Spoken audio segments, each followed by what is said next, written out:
You're listening to the Dream and Achieve Project, and I am your host, Brent Fierstead. Funny thing happened to me on my way to true happiness and success as a fitness trainer and entrepreneur. I made every mistake in the book. But there's one thing that sets me apart. I focus on goals in front of me, charging ahead, and never looking back.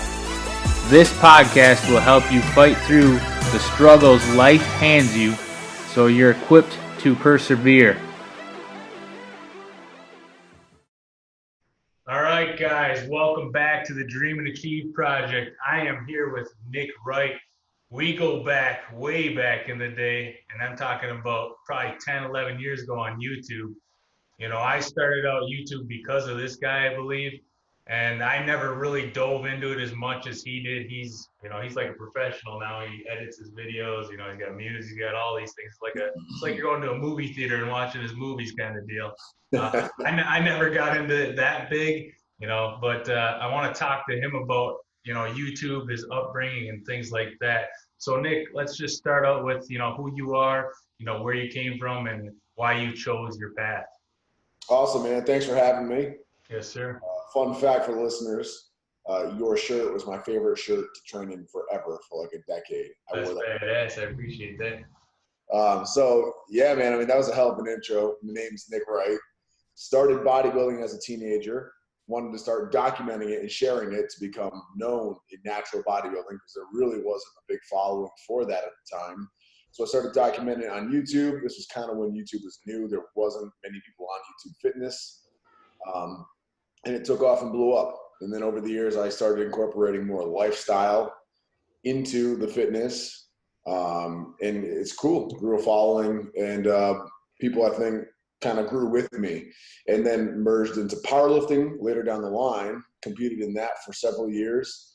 And now I'm merging the best of both worlds, power building essentially, and documenting that.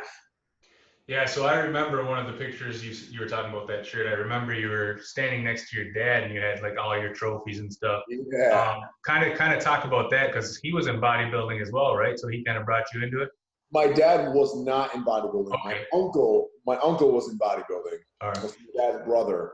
But my dad, I think because of that, my dad always he was the one who told me about it when I was really young. Like he showed me the Terminator and Predator and all those movies, and then he wanted to tell me about Arnold Schwarzenegger.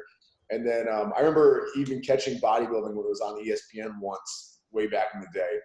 And I remember my dad, of all people, telling me about how the modern day bodybuilders are bigger than Arnold was. And I was a young kid, so I was like, wow, really? Such a thing exists? Yeah. But he was super supportive always, crazy supportive. He would work a night shift, come home, sleep for a couple hours, and then wake up to take me to the gym once I got home from school because I couldn't drive yet, obviously. And he took me to my first bodybuilding shows. And crazy supportive. So he was the one who backed me the most with everything. Yeah, and since then, doing all this stuff, you've gone to expos, you've got all these subscribers on YouTube, a big following, and a lot of that is from obviously, you kind of starting that niche as far as the teenage bodybuilding. Yeah. But obviously a lot of it is your personality and who you are, and you have great values. I watch you all the time, and you care about people. You're not about everything else. Kind of talk about that. Oh, thank you. It's definitely cool to hear about that. Yeah, I've always, to this day, I've been blessed where I've gone to expos and had lines of people. I've signed shoes, I've signed phones. I've actually had people cry when they meet me, unreal stuff. But to me, it's I'm just that dude lifting and sharing it with you at the end of the day, same as you. Yeah. We're all going to the gym the same sort of way. I just like sharing it. I like creating content around it. So I've never taken any of that for granted. So it's cool. Once in a while, I'll have people tell me I like you because you're extra real, and I'm always I'm not doing anything, but I guess that's what real is. Yeah.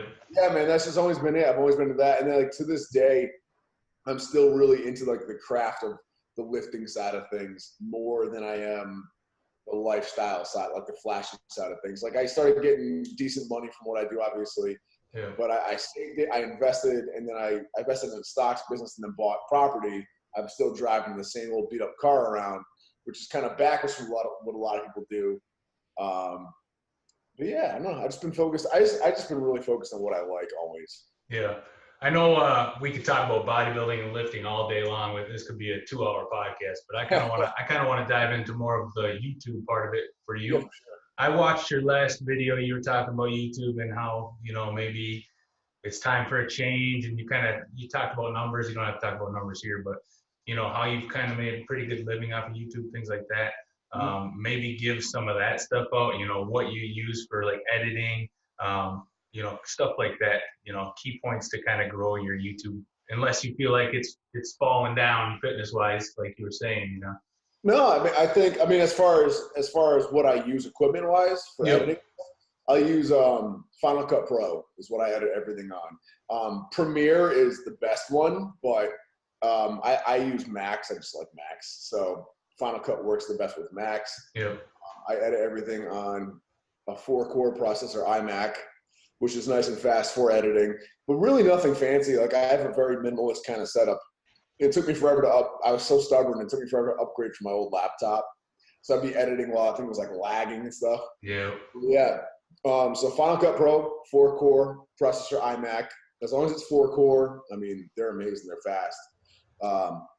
Have a couple of cameras, but I always tell people if anybody wants to get into YouTube seriously, they want really good quality, but they're limited on their budget, but are still willing to spend a little bit. The Sony RX100 is the best bang for your buck camera wise. That's the little one I use all the time for vlogging. You can fit it right in your pocket, shoots in 4K, shoots in high frame rate so you can get those crystal clean slow motion shots like in music videos. And of course I have a few bigger cameras now too, but that's like a really great if you just want to invest in one camera only. Yeah. What would you say? I mean, how much time are you putting into YouTube? Because I mean, I got so many ideas. I got a Jeep, as you know. I want to do like some Jeep mod videos, Yeah, and yeah. all that stuff takes so much time for editing and all that. How much time do you put in a day as far as editing and videos? A lot. I mean, I'm always at my computer, Yeah. always, because it's like even now, because I don't upload as frequently as I once did. I used to upload almost every other day, like 3 to 4 videos a week.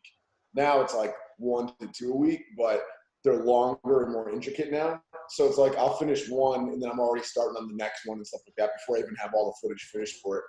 So I mean, I can bang out a video pretty fast because I've been editing forever now, so I'm really quick at it. Yeah. Like I enjoy the process of putting so much creativity into it. So I'll spend, I don't know, I'm always just intermittently at my computer editing throughout the day. Might edit like a scene in the morning, go to the gym, edit a little bit more later on in the evening. So it's not necessarily like a day's worth of video. It might be a multiple thing of days. Yeah, right, exactly. I might finish up the next video today and then start on like the following video after that I don't even have all the footage for yet. Nice. What's your next step as far as YouTube? What are you thinking about doing? Like I said, I watched that last video about you, and I don't know if you want to talk about that a little bit. Yeah, what's next for you in YouTube? Right now I'm working on some new business endeavors that I won't mention yet because I don't want to mention anything until it's actually in fruition. But working on some new things that I really like to just put all my energy and focus into, kind of start making a living behind the scenes now, a little off camera. Because up until now, I'm diversified. My income's diversified. So I do have income avenues that aren't directly YouTube, but everything kind of comes back to YouTube, even if it's indirectly. It's all kind of at least indirectly related to YouTube. So it's related to me putting my face out there and being in the forefront, which is fun. But I mean, the idea of like being able to like really focus on something business-wise that has nothing to do with me or my face being in the forefront sounds like such a blessing right now. So I love doing YouTube. I really do. The video you're referring to is called How Much Money I Make. Yeah. Check it out. I go really in depth there just so I don't have to take up your entire podcast going over that. But I basically just recapped on how I've been on YouTube for a very long time, longer than most channels last. And I'm still kicking, which I'm happy about. Views are obviously way less than they once were. And that's like a hard pill to swallow just because it's been my life.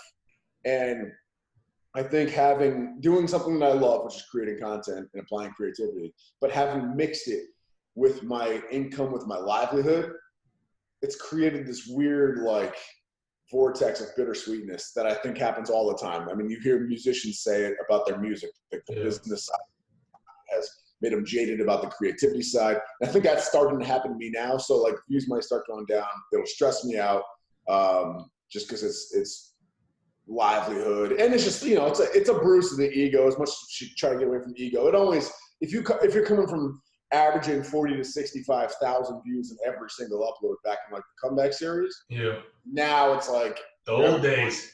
Now you're having a hard time breaking like 20,000 on a solid video. It's like, yeah, you know, it definitely it's a little salt. Yeah. Would you say it's extremely saturated nowadays as far as the fitness YouTube community? Oh yeah. Very, very. I mean, and that's the thing. I think I'm just becoming a little bit jaded from that.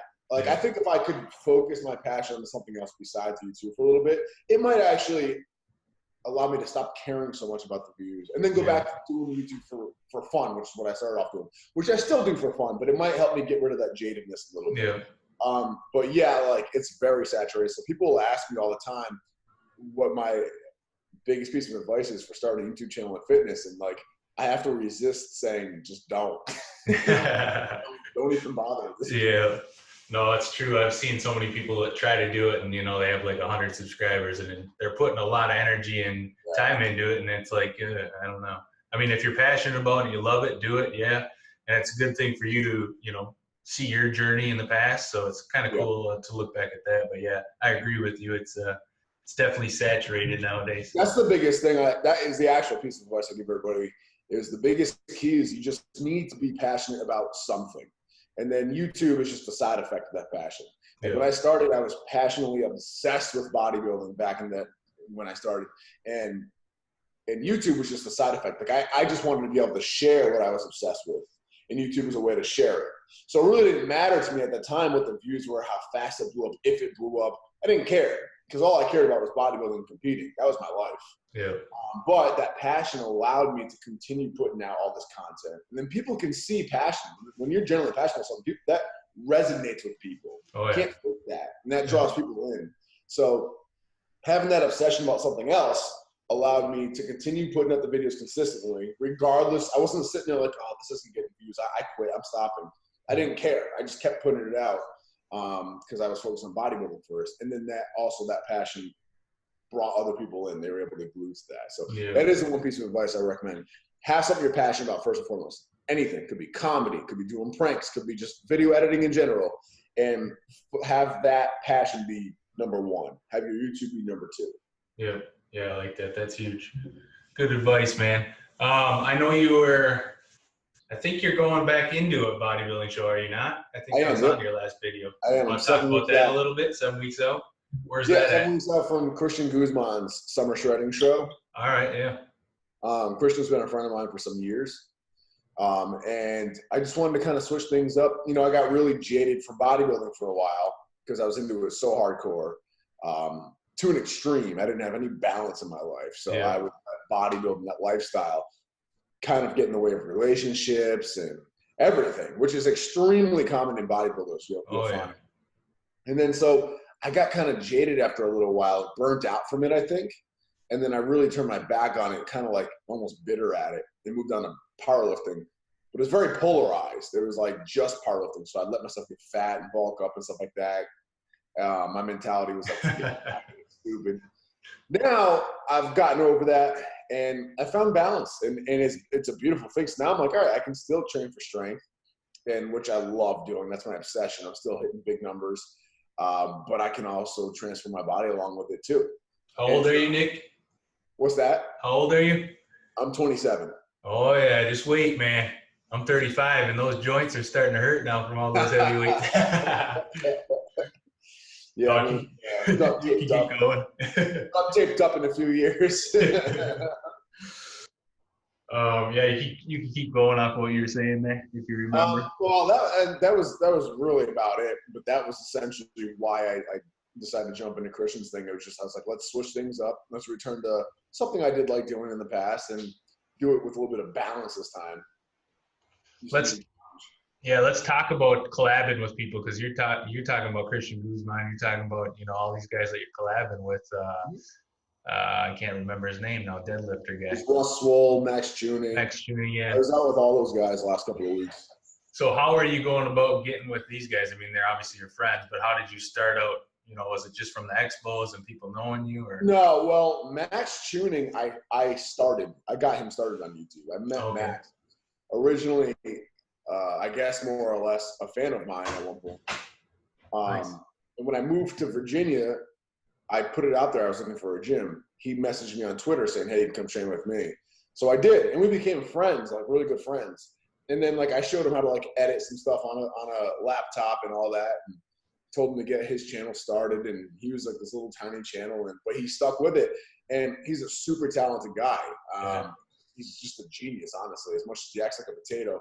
And he did all these different YouTube channels. That was the smart thing he did. He didn't just follow fitness. He watched he was up to date on every single genre of YouTube. Yeah. And he was able to take inspiration from that and grow his channel. And now it's blown up. Now he averages 125,000 views on every upload, and he's killing it. Mm-hmm. So he started off following Christian Guzman back when Christian was a really tiny channel as well. And he kind of turned me on to Christian. And then one day he was like, "Hey, I'm going to fly out and visit Christian. You should come." And I was like, "Okay." And I had been in touch with Christian already too, just casually. Because at the time, Christian was a smaller channel than me. And Christian had actually also been a fan of my channel. Which is crazy to think about. Yeah, it is crazy. God King now of fitness. Yeah. But I remember when I first got to Texas for the first time ever back in 2014. Christian was 21 years old. He picked me up in his new, he had the new M4 at that time. It had just come out. And that's how long ago this was. And then really. He literally said to me verbatim, he was like, "Man, I'm fanboying right now." He said that to me. Which is just wild to think about because he's like killing everyone now. Yeah. But yeah, so it was just all organic, man. That was the thing. And that's why I like wanted to get back with them because for me, I don't know, the best content comes from not necessarily just like who has the highest views, let's hit them up and try to milk views off of them. It's really just like, who did you actually have real chemistry with? And then let's grow those relationships again. So Max and I have always been close. Like we've been friends forever. That's never faded ever. So that was just a matter of, hey, I'm going to come visit you this week. All right, cool. And then, you know, kind of getting back in touch with Christian came very naturally too, because we just had that history. Yeah, that's crazy, man, to see how far you've come. Like say 10 years ago, starting that YouTube, the NWB culture, and it's just nuts to see how far it's come. And it's good to get back in touch with you and all that. What would you say for one piece of advice for someone that is looking into doing bodybuilding? I know we talked about how it takes up a lot of your time, a lot of your life. You know, I don't know if you know this about me, but I did one physique show, and you know, I'm married and I have 2 kids, so I was gonna do another one right after that, and my wife was like, "Nope, you're not doing another one. If you are, you're out on the streets." So it does take up a lot of your time, you know. Stuff like that. But what's one piece of advice you give to someone that wants to take that path and that road, kind of like you did? Man, you got to try to find balance, which is almost impossible in bodybuilding. And even now I'm noticing it because I'm a lot more balanced and I'm not letting bodybuilding, the lifestyle and training for the show, like take over my entire life. But as a result, I'll be the first to admit, I'm confident that we're going to bring a great package to the show. But I'll even admit, I don't think I'm completely crossing my T's and dotting my I's diet-wise the same exact way I used to back in the day. Like, it'll be fine for this show, but like if I was trying to go for like a pro card or something like that, I might be in a little bit of trouble. And that's just my choice because it's like bodybuilding is such an extreme, almost unhealthy sport. Do you have a coach then? Blindly, what's that? Do you have a coach then? Yeah, I have Dan Mackler, who is doing my diet. He's phenomenal. It's my second time working with him. He's a good friend of mine too, and a training partner. And his email is danmack, M-A-C-K, training@gmail.com for anybody who wants to get involved with him. Phenomenal. He does macros and meal plans, the whole 9 yards. So he's dialing me in nicely. But I just noticed like when I traveled and stuff like that, I'd be a little bit looser on tracking and just not as obsessive as I used to be. Yeah. But it's tough. It's almost like impossible to find a balance in such a non-balanced lifestyle, which was what bodybuilding is. Yeah. My best advice, I guess I can say to you, anybody, is really try to step away and look at the bigger picture of life and just always remember, keep in the forefront of your head that bodybuilding is not everything. That it's just a contest. only a fraction of the world actually cares about it. And it's really unhealthy. And no matter how well you do in a show, 5 years, nobody will even remember it. So what I mean is have fun. If you're going to do something, put 100% effort into it and do what you got to do for that little stretch of time. But maybe afterwards, take a step back, enjoy your family, enjoy your relationship. Don't sacrifice social life with your girlfriend, boyfriend, spouse, whatever, because you need to fucking pack meals in a Tupperware or get home to eat at a certain time. Like, it's not worth it. It's just a little contest to see how well you can starve yourself. That's at the end of the day. Just remember that. So keep that balance. No, it's so funny. I have clients that, you know, I'll put them on meal plans and they're like, oh, so I can't go out and eat this? I'm like, no, you can still eat whatever the hell you want. Just be portion control and, you know, hit the right macro counts. You know, it's not that hard. You know, back in the day when we first started YouTube, there was so much science and bro science and you know what I'm talking about. Oh, yeah. Oh my God. You only have brown rice and sweet potatoes every 2.5 hours on the minute. Yeah. So I mean, obviously things change, and you know, now I believe that fitness community is a lot better thanks to you as far as the YouTube and just in general as far as, you know, helping people. Thank you. I agree. I think it's overall better now as well. For sure. And I appreciate you joining the show, man. Like I said, we could talk for hours about fitness stuff and things like that. Maybe I'll have you on the show again at some point.